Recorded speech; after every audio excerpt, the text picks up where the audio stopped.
The rhythm snaps.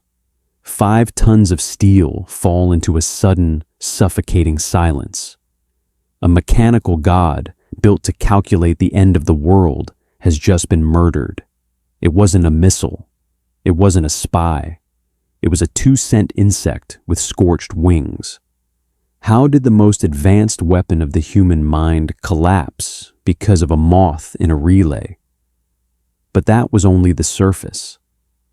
While the admirals in their starched whites scream at the blueprints, a single woman, a lieutenant the establishment dismissed as too close to the hardware, is already elbow deep in the ozone and grease. Grace Hopper didn't see a glitch. She saw a betrayal. Why did the United States Navy ignore the only tactic that could save them? The answer wasn't in the classified vaults, but in the hands of the underdog. August 1944. Cambridge, Massachusetts. Outside the walls of Harvard University, the world is on fire. The Allies are pushing through the hedgerows of Normandy, and every hour the Navy demands more data, more trajectories, more certainty in a world of chaos. Inside the basement of the North Physics Laboratory, the air is thick with the scent of hot oil and ozone. The heat is oppressive, trapped by the massive 51-foot frame of the Mark I computer. It is a masterpiece of American engineering, a mechanical god 5 tons heavy, containing 750,000 individual parts. It is the heartbeat of the American war effort, a labyrinth of rotating shafts and electromagnetic relays that never stops. Click, click, click, click. The sound is relentless. It is the rhythm of progress. Grace Hopper stands in the center of the noise.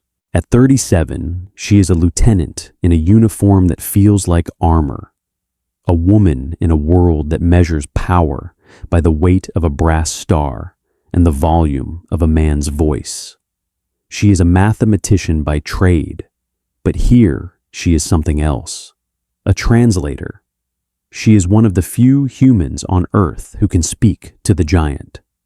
Inside the Mark I, electricity flows through thousands of metal gates called relays. To solve a problem, these gates must clap together in a perfect sequence, closing one to open the next. If a single gate fails to snap shut, the logic chain snaps like a brittle bone. The math dies instantly. The system is built on the arrogant assumption that the environment will always obey the blueprint.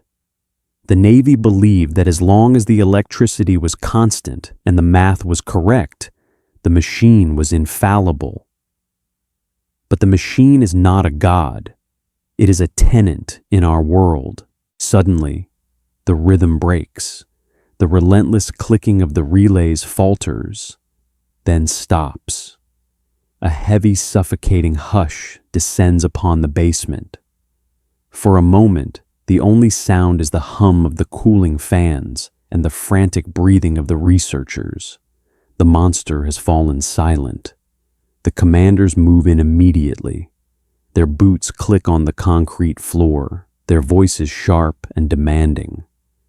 They check the power lines. They check the vacuum tubes.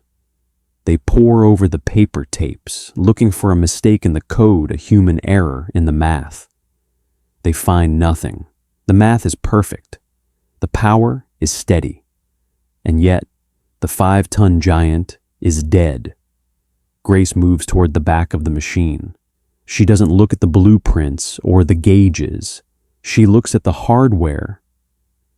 She knows that the system's greatest weakness isn't a glitch in the logic. It's the physical reality of the machine itself. She reaches the back of the frame, where the heat is most intense. In the narrow gap of relay number 70, she sees it, a moth. It is a small, unremarkable thing, its wings singed by the heat of the electrical arc. It had been drawn to the warmth and the light of the machine, only to be crushed in the gears of modern warfare. A 2-cent insect has just humbled the most expensive weapon of the human mind. Grace pulls the creature out with a pair of tweezers. She doesn't scream. She doesn't laugh. She looks at it with a cold, objective realization. The irony is sharp and bitter. The establishment believed their creation was too massive, too precise to be bothered by the world of the living. She walks toward the commanding officer, the moth still gripped in the tweezers. "What is the meaning of this delay, Lieutenant?" the officer demands. His voice is the crystallization of hubris, prioritizing the schedule over the reality. The machine cannot simply stop. It is a closed system. Grace holds up the moth. "The system was open enough for this," she says quietly. She tapes the moth into the logbook, writing the words that will echo through history. First actual case of bug being found. But as she watches the engineers scramble to restart the beast, Grace feels a sense of impending doom. She realizes that as the machines get bigger, the humans are getting smaller. The generals and the scientists are falling in love with the machine. They want the output, the answers, the power, but they are ignoring the friction of the world. She sees the gap between the mind of the programmer and the metal of the machine, and she knows that if they don't find a way to make the machine understand the human, the next failure won't just stop a computer, it will start a disaster. The commanders dismiss the moth as a fluke, a minor inconvenience in the grand scheme of the war.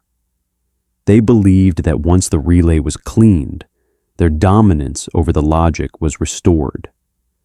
They treated the silence as a temporary interruption, but they had fatally underestimated the reality of the machine. It wasn't just a stray insect. It was proof that the system was blind.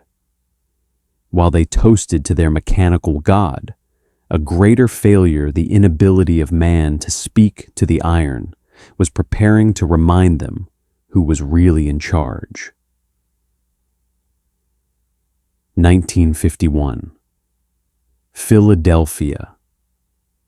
The war has moved from the trenches to the laboratories. The air inside the Eckert-Mauchly Computer Corporation is sterile, white, and heavy with the scent of floor wax and the low electric hum of the UNIVAC eye. This is the new frontier. The machines are no longer just calculating artillery ranges. They are beginning to process the payrolls and the inventories of a booming America. But there is a wall made of numbers. In this era, if you want to speak to a computer, you must speak in its tongue, octal code, endless, mind-numbing strings of digits. To tell the machine to add, you don't use a word. You use a mathematical ritual that takes hours to transcribe and seconds to ruin with a single misplaced zero. The world's elite mathematicians guard this process like a priesthood. They believe that the difficulty is the point. Grace Hopper sits at her desk, surrounded by men who view her presence as a curiosity or an intrusion. She is a woman who has spent her life translating the abstract into the concrete, and she sees the absurdity that the experts miss. She sees that the machine is a high-speed idiot. It is capable of 1 billion calculations, but it is a prisoner of its own complexity. "Why?" she asks during a staff meeting, her voice calm but echoing in the sudden silence. "Can we not simply tell the machine what to do in English?" The room doesn't just disagree.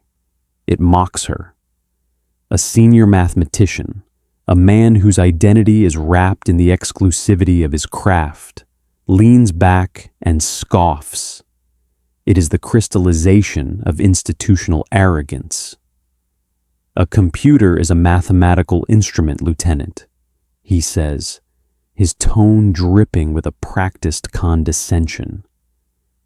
"It does not have a soul. It does not have a vocabulary. To suggest it can understand English is to suggest a toaster can read a novel. We have always done it this way, because this is the only way the logic permits." He believes the barrier is the machine's nature. Grace knows the barrier is the human's pride. While the establishment leaves the office at 5 to toast to their own brilliance, Grace stays. This is the ghost in the machine. While the system sleeps, she works in the fluorescent shadows, her fingers moving over the keys, not to calculate, but to build a bridge. She is creating the A0 system, the world's first compiler. To understand the genius of the compiler, think of a master chef's translator. You give it a simple instruction, bake a cake, and the compiler automatically writes out every single chemical reaction, temperature shift, and mechanical movement the kitchen needs to execute. It turns human desire into machine reality, translating a word into a million tiny electrical pulses. But the "yes, but" of progress is cruel.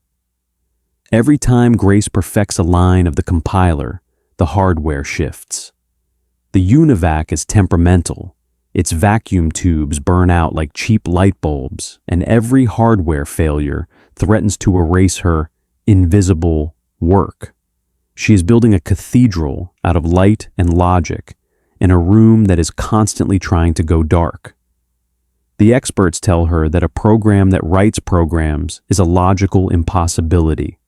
They claim it would eat up too much memory, that it would be lazy, that it would take the art out of mathematics. They prioritize the purity of the procedure over the survival of the mission. But Grace persists. She is a linguist for a silent race of giants. She realizes that if the common man cannot speak to the machine will eventually become a tomb for human progress. She begins to see the computer not as a calculator, but as a tool for the masses. "If you want to communicate with a human," she writes in her notes, "you speak their language. Why should the machine be any different?" The micro scene plays out in the executive offices months later. Grace presents the A0. She demonstrates a machine taking a written command and generating its own code. The board of directors looks at the screen with a mixture of confusion and fear. They see their monopoly on the secret language evaporating. They dismiss her achievement as a mathematical trick. They believe their elite priesthood of programmers is the only key to the future. They treat the complexity of coding as a status symbol, a barrier to keep the unqualified out. But they have fatally underestimated the coming tide. The world doesn't need a few geniuses. It needs an army of users. And while the masters sit in their leather chairs, convinced that their octal codes are eternal, the sheer weight of information is preparing to crush their billion-dollar industry. The silence of the hardware isn't a sign of stability. It is the calm before the storm of a digital revolution they are too proud to see. Grace is no longer just a mathematician. She is a rebel. She is the one holding the silence that will eventually give the world a voice. She begins to work on a new project, something even more impossible than A0, something that will allow a commander in the field or a clerk in an office to write a program using words like flow and move. She is mocked. She is ignored. She is told she is too close to the hardware to see the big picture. But Grace knows the big picture is made of small parts. She remembers the moth. She remembers that the smallest things, a single wing, A single word are the only things that can truly change the trajectory of a giant. The establishment believes they are the masters of the machine. Grace knows she is its liberator. August 14th, 1986. Boston Harbor. The air is salt-heavy and sharp, carrying the scent of old wood and the cold, rhythmic slapping of the Atlantic against the hull of the USS Constitution. It is a day of brass and ceremony. On the deck of the oldest commissioned warship afloat, the Navy is gathered to say goodbye to a legend. Grace Hopper stands at the center of the ritual. She is 79 years old. She is a rear admiral, the oldest commissioned officer in the fleet. Her uniform is crisp, her spine is a straight line of defiance, and her hair is a shock of white against the dark blue of her cap. To the young sailors standing at attention, she looks like a relic of a bygone age, a living ghost from the era of black and white film and vacuum tubes. But they are looking at the wrong map. As the cannons fire and the flags are folded with practiced, agonizing precision, Grace isn't thinking about the wood under her feet. She is thinking about the invisible world she built, the digital landscape that now pulses through every wire and satellite in the atmosphere. She is retiring from a world she fundamentally recoded. The climax of her story wasn't a single explosion or a cinematic victory on a battlefield. It was a slow, grinding war of attrition against the status quo. After the A0 compiler, Grace didn't stop. She pushed further. She dreamed of a universal translator, a language so simple, so human, that it could run on any machine, regardless of the manufacturer. In the late 50s, the massive system struck back. The computer industry was a fractured mess of competing empires, IBM, Honeywell, Burroughs, each building their own black boxes that refused to speak to one another. They wanted a monopoly on the logic. They wanted a world where once you bought a machine, you were a prisoner of its specific, arcane dialect. Grace saw this for what it was, a digital Tower of Babel. She gathered a group of outsiders, people the industry called coders, but she called poets. In a series of windowless rooms, they hammered out the specifications for COBOL, the common business-oriented language. It was a rebellion of the human spirit. While the corporations fought for profit, Grace fought for access. She wanted the machine to be a servant, not a gatekeeper. The micro scene of her resistance played out in 100 boardrooms. Imagine a room full of men in gray suits, smelling of tobacco and certainty. They lean over a table, their faces hardened by crystallized arrogance. "Admiral," one of them says, his voice flat with the weight of tradition. "You are asking us to abandon our proprietary architectures. You are asking for a language that anyone can read. If a clerk can understand the code, where is the value in the expert? We have spent millions building these walls. Why should we tear them down for the sake of simplicity?" Grace doesn't blink. She doesn't raise her voice. She simply pulls a bundle of copper wires from her pocket. Each wire is exactly 11.8 inches long. The distance light travels in 1/1,000,000th of a second. A nanosecond. "The value," she says, holding a wire up like a needle, "is in the time we stop wasting. Every moment we spend translating is a moment we lose to the future. You think the walls protect you. I tell you, they are your tomb. The hardware will change, the machines will die, but the logic, the human intent, that must be eternal."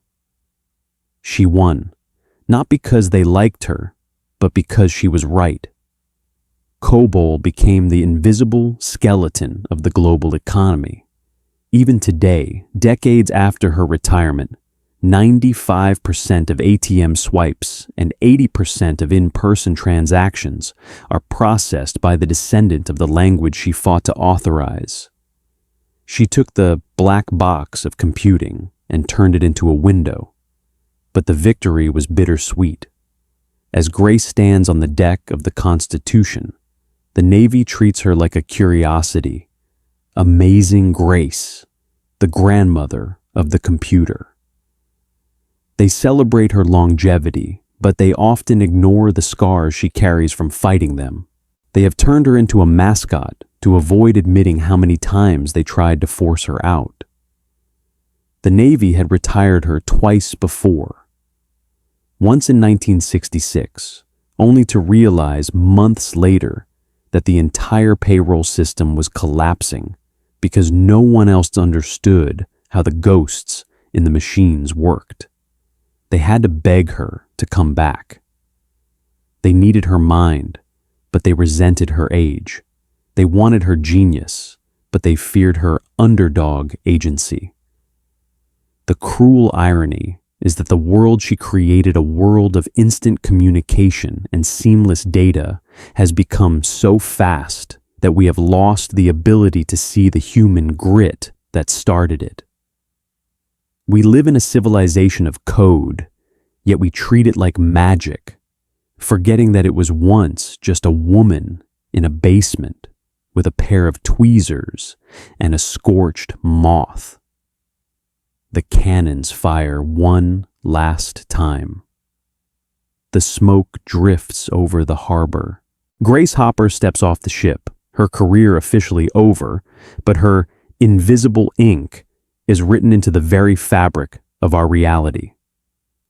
We must ask ourselves, do we see the same hubris in our society today? We stand on the precipice of a new era, the era of artificial intelligence. We speak of black boxes, again, of systems so complex that no human can truly understand how they think. The experts are once again building walls. They are once again prioritizing the system over the human. We are falling in love with the machine's output while ignoring the human spirit that must guide it. Grace Hopper's life is a mirror. It reminds us that progress is not a straight line of engineering. It is a zigzag of defiance. It tells us that the greatest failures are not bugs in the metal, but bugs in our own arrogance, the belief that we have finally built something too big to fail or too complex to explain. As we rush toward a future governed by algorithms we barely comprehend, let us remember the woman who looked at a 5-ton god of steel and saw only a fragile cage. Let us remember that the machines have no voice until we give them one, and that the most powerful thing in any system isn't the relay, the code, or the silicon. It is the person holding the tweezers. If you believe that forgotten stories like Grace Hopper's deserve to be remembered, join our ranks by subscribing, We have synthesized this narrative from reputable historical archives and verified sources. However, the fog of war often extends to the history books. If you spot any inaccuracies or have additional details to share, please correct us in the comments. We strive for the absolute truth, and your knowledge helps us get there. Thank you for keeping history alive.